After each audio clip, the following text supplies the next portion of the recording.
Magandang gabi po sa ating lahat mga kapatid. Alam niyo po, it was still vivid sa memory ko yung moment na tumayo po ako dito sa harap. It was also during prayer meeting. And hindi pa po ganito yung church natin. And truly God is faithful kasi hindi mo na makikilala yung church. Napakaganda ng ginawa ng Panginoon. And I guess it's unfair na hindi natin i-share yung mga kabutihan ng Panginoon sa buhay natin. And malinaw pa sa memory ko yung araw na na-share ko po sa church yung personal struggles ko academically. And that time, punong-puno ako ng frustration and doubts whether kung nasa tama ba akong path ng academic journey ko bilang isang student and as a young professional na nagsisimula sa buhay. And that night, I remember meron ding group things noon and ka-group ko nun si Pastor Doy and Pastor Jonathan. And of course, they talked to me a lot about life and decision. Pero that time, hindi ko pa masyadong na-appreciate, to be honest.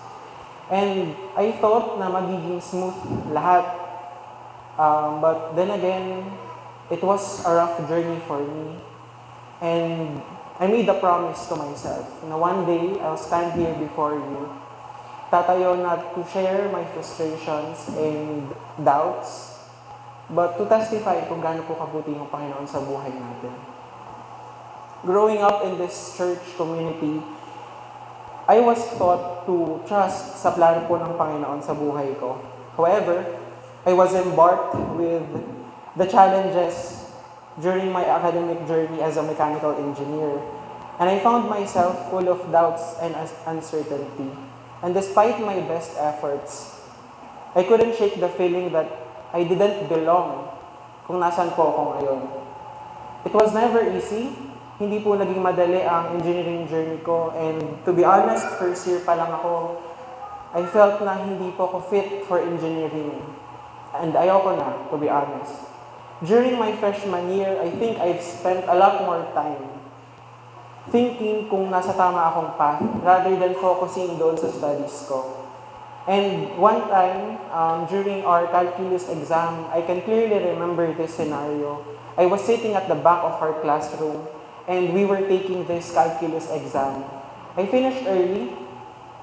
Hindi ko po alam paano ko nasagutan yung exam na yon, but as I observed yung mga kaklase ko, nakita ko yung drive and yung fire burning in them na, na talagang gusto nila yung ginagawa nila. And they are really working hard to get that title, to become an engineer. And yet ako, minsan naiingit ako sa kanila kasi alam ko na yung drive nila is at the peak. Samantalang ako, andun ako at my lowest. And hindi yung ina-expect kong position ko. Because I spent my high school days achieving. Pero nag-iba po lahat during my college days. Throughout my years at the university, the burden of self-doubt weighed heavily upon me. I questioned whether I had made the right decision or whether I had misinterpreted God's calling for my life. It was a period of spiritual and emotional confusion where I struggled to find clarity and purpose. I have thoughts of shifting already. Gusto ko na po mag-shift ng program, to be honest. Pero nag-pandemic po nun.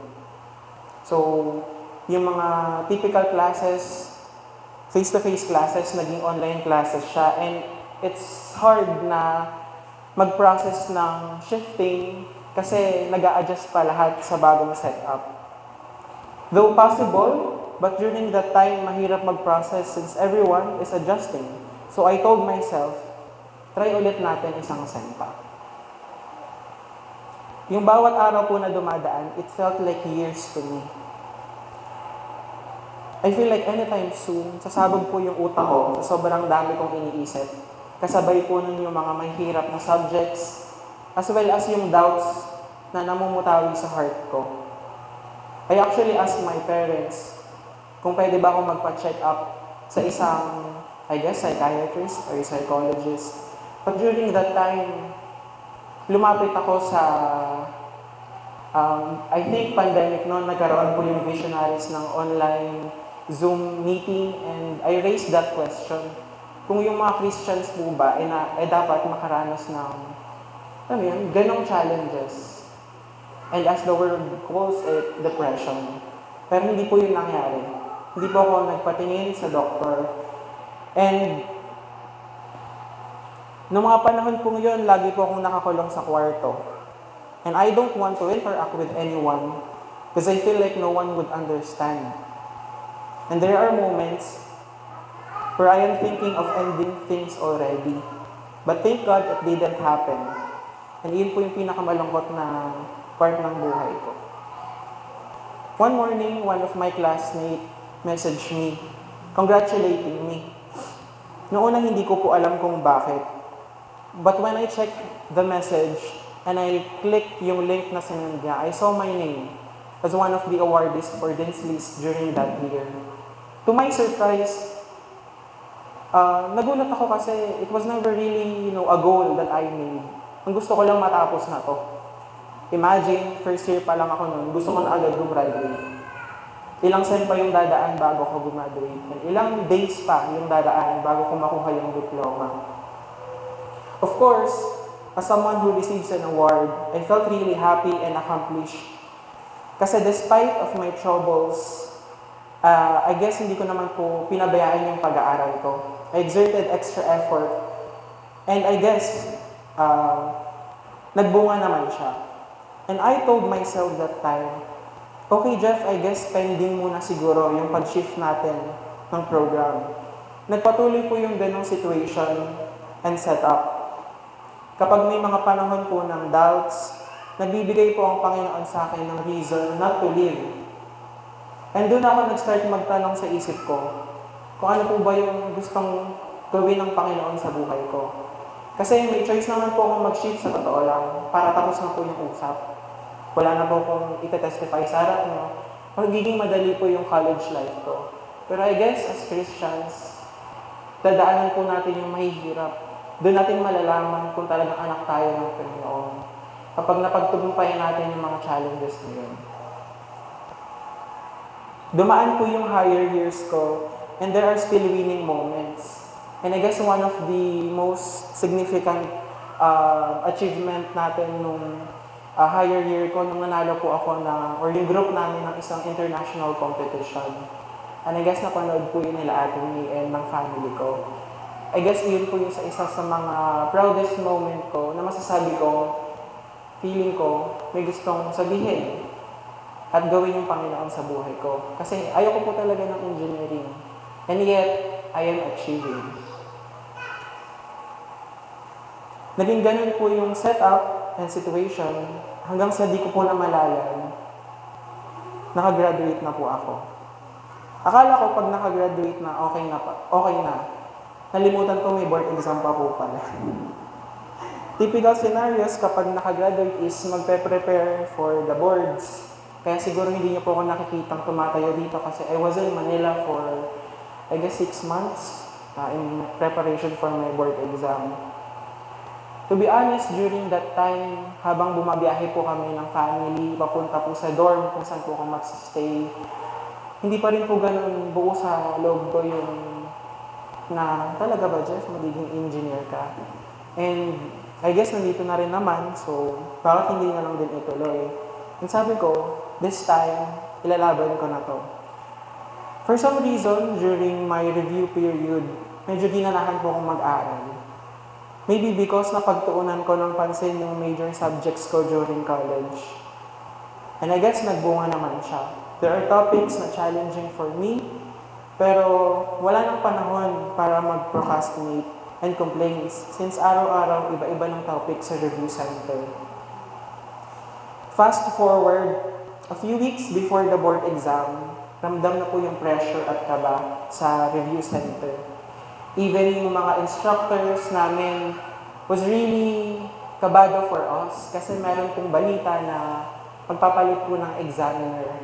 And pag nagpalit ng examiner, magpapalit po ng trend yung mga questions. And worst case scenario, yung mga pinrepare nila for us, hindi namin magagamit. Pero hindi po ako masyadong kinabahan. Fast forward, mabilis po dumaan yung mga araw, and I was caught in the reality na bukas na yung exam. To be honest, my idea of taking the board exam is nerve-wracking. Yung parang nakakakaba. Yung iba, pinapawisan ng sobra yung kamay, and some, dumudugo yung ilong. Maybe masyadong kinakabahan. But for some unknown reason, I was relaxed nung mga panahon na yun. Because I am confident that I've been preparing for this exam over the past 6 months. And there's no room for me to feel that way. February 20, first day ng exam. Bago po ako magsulat ng kahit ano sa answer sheet, I made this simple prayer. Sabi ko, Lord, ito na po yun. Andito na po ako malapit na ako sa finish line. Lapit na po ako sa finish line nung akala ko hindi po nangyayari. You have seen me struggle, and I know you permit these things to happen. May your will be done. 3 araw po yung exam. Each day ay different subjects consisting of 100 questions. Each subject. May mga tanong na madadali, pero majority hindi ko talaga alam paano sasagutan. During my review days, I trained myself to set the bar high when it comes to my preparation. Lahat ng materials from review center ay inaral ko word by word and number by number. Pero iba po talaga pa ang actual exam na. Even though the odds of winning is low, I have this silent confidence, and I know it into my heart na papasa ako. A few days after the exam, February 27, lumabas na po yung result. I guess nung time lang po na yun, habang nag-scroll ako, doon ako nakaramdam ng kaba. Sabi ko, paano pag hindi ko nakita yung apelido ko doon, yung pangalan ko doon? I guess, it would have been another story. Hindi po natin alam. But, through God's grace, I saw my name, Pernito. Nag-iisa lang naman po yung Pernito na nag-exam. So, ako na po yun. Agad ko pong kinatok sila mama, and nabulabog ko po ata yung tulog nila. And syempre, masaya sila. And nabulabog po ata yung mansion namin, hearing that finally, meron na pong engineer sa family. Sa mga group chats, marami pong nag-message and marami pong nag-personal message. When I saw my name listed as one of the passers, nag-flashback po lahat sa akin. Mula po ng unang beses na tumayo po ako dito, hanggang sa kagabi nung sinusulat ko po ng testimony ko. During my prayer and quiet time, I began to realize na yung mga struggle pala na yun, hindi yun sign ng failure, but rather, a testament to God's sovereignty. He was molding me, refining me through the fire of adversity. And as I surrendered my fears and insecurities to Him, I felt His peace wash over me like a gentle tide. The day I received the news of me passing the licensure examination for mechanical engineers was a moment of profound joy and gratitude. It was a tangible reminder of God's faithfulness and His ability to turn our trials into triumphs. I realized that my journey had never been finding my place in mechanical engineering, but rather finding my place in His divine plan. Today, I stand before you as one of the proof of God's grace and mercy. He has taken my doubts and fears and transformed them into a testimony of His faithfulness. My journey may have been fraught with challenges, but through it all, I have learned to trust in the promise that God is always with us, guiding us in every step of the way. Alam ko po, yung iba po sa inyo, may mga challenges na kinakaharap. Maybe yung iba walang opportunity na tumayo dito to testify.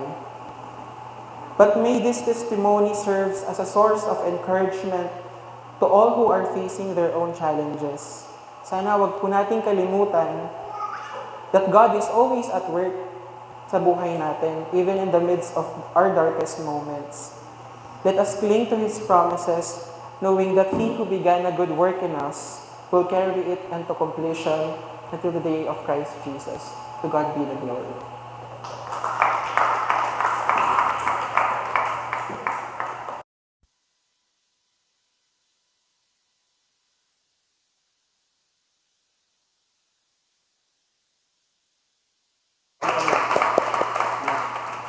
So napakaganda pong patutunan mula sa isang kapatid na napakahaba po ng naging struggle sa kanyang buhay. So different struggle po yung kay Jeff. Hindi po ito pangkaraniwan sa maraming naging struggle. Ang struggle po niya is between kung i-assess po natin, is between ito ang gusto ko at ito ang gusto ng Lord. Kasi hindi naman yung struggle niya ay yung struggle ng karamihan sa mga nag-aaral na may hirap na buhay. Na problema ang pera, problema ang magandang sitwasyon sa buhay, o pangit na sitwasyon sa buhay. Nakaijip po lahat yan. Ang struggle po niya ay kakaiba dahil hindi niya gusto kung ano yung kinuha niya o yung pinili. Sa una, nakita natin yung stories. Pinili ng kanyang ama or sinuggest ng kanyang ama na kurso. Between his choice or the choice of his father, Pastor Boyan, at yung choice ni Jeff. So yun po ang struggle. At alam ko rin pong struggle. Gusto mo magsalita, bro, o ako na lang ang magpapatutuon ng struggle mo naman. So, hindi po lingit sa akin bilang kaibigan ng ating isang pastor, Pastor Boyer. Ang struggle naman niya bilang isang ama. Okay, ang struggle po ni Pastor Boyer ay siyempre, nandun siya sa kalagayang iniisip niya, tama ba ang naging desisyon niya na pwede nating sabihin ipilit kung ano yung nakikita niya na ruta na binibigay ng Panginoon sa kanyang anak. Napakahirap po ng struggle na yun. At nag-fellowship kami doon. At ako bilang ama ay isa sa nananalangin, kami mag-asawa, na matagpuan nila yung kaayusan patungkol dun sa kung ano ang gusto ng bawat isa. At nung pumasa po si Jeff, malaking kagaanan po sa amin yon. At alam kong napakalaking kagaanan kay Pastor Boyer. Bakit po?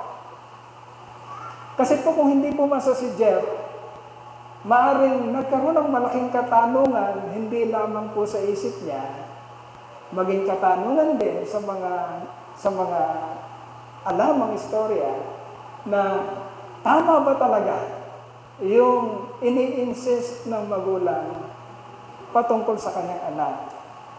But then, ang Lord po ay napakabuti. Hindi lang niya ibinigay ang grace kay Jeff, binigay rin po niya ito sa kanyang mga magulang. At ngayon, yung kaligayahan po nila ay buong-buo, walang duda na ang Diyos ay gumawa hindi lang kay Jeff, kundi maging sa kanyang mga magulang.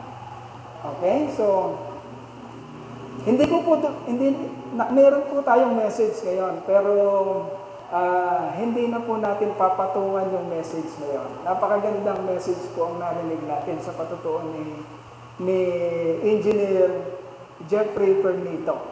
Lalo na nang marinig ko na si Engineer Jeffrey Pernito po, sa ngayon ay nag-iisang engineer sa Pernito family. Tama ba? Sa mga ibang pang iba kundi si Engineer Jeffrey Pernito, of which nagaganap po tayo. Ito po ito po hindi bad pride.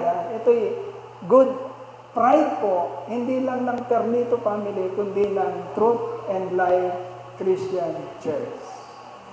Tapat po ang Diyos sa buhay ni Jen, sa buhay nila Pastor Boyet, at sa buhay po ng Truth and Life Christian Church.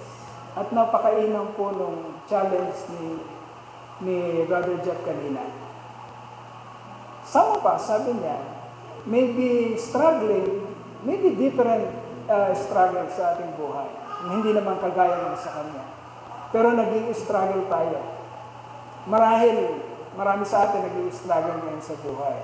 Pero ang buhay po at patotoo ni Jeff sa hinabahaba ng pakikipaglaban niya, sa hinabahaba ng struggle niya, dinala po siya ng Panginoon sa dulo sa katagumpayan. And now, narinig na po natin yung finished product ng grasya ng Panginoon sa kanyang buhay. At ganun din po ang kayang gawin ng Panginoon sa bawat isa sa atin. Kung tayo po'y lubusang magpapasako doon sa kanyang panukala. Okay? Marami pang mga estudyante dito na nangangarap din na isang araw ay maranasan din nila kung ano yung binigay ng Panginoon sa mga nauna sa kanila. Kagaya ni Jeff, kagaya nila Miko at ni Janine. Marami pa sa atin. Huwag po tayong titigil. Okay? Hindi po ang ating Diyos ay hindi lang ibinibigay sa kanyang espesyal ng mga anak ang kanya pong biyaya. Ang bawat anak po ng Diyos ay may nakalaang biyaya at mamanahin sa Diyos. Maaring hindi dito sa lupa, maaring sa susunod na buhay, hindi natin alam. Pero ang bawat isa po sa atin ng mga anak ng Diyos ay hindi malulugi sa ating Panginoon kung tayo po kanyang mga hiliran. Okay? So hindi na po natin dudugtungan pa ng another message, yung magandang message na binigay na binigay ng Lord sa pamamagitan ng buhay ni Brother John. Ang magiging last question po natin ngayon mga kapatid ay ano ang natutunan natin sa patotoo ng buhay ni Engineer Jeffrey Ternito. Akin na yung anong natutunan po natin? Ano ang binigay na aral sa atin ng Panginoon? Alamin, pagsalusaluhan po natin sa ating greetings.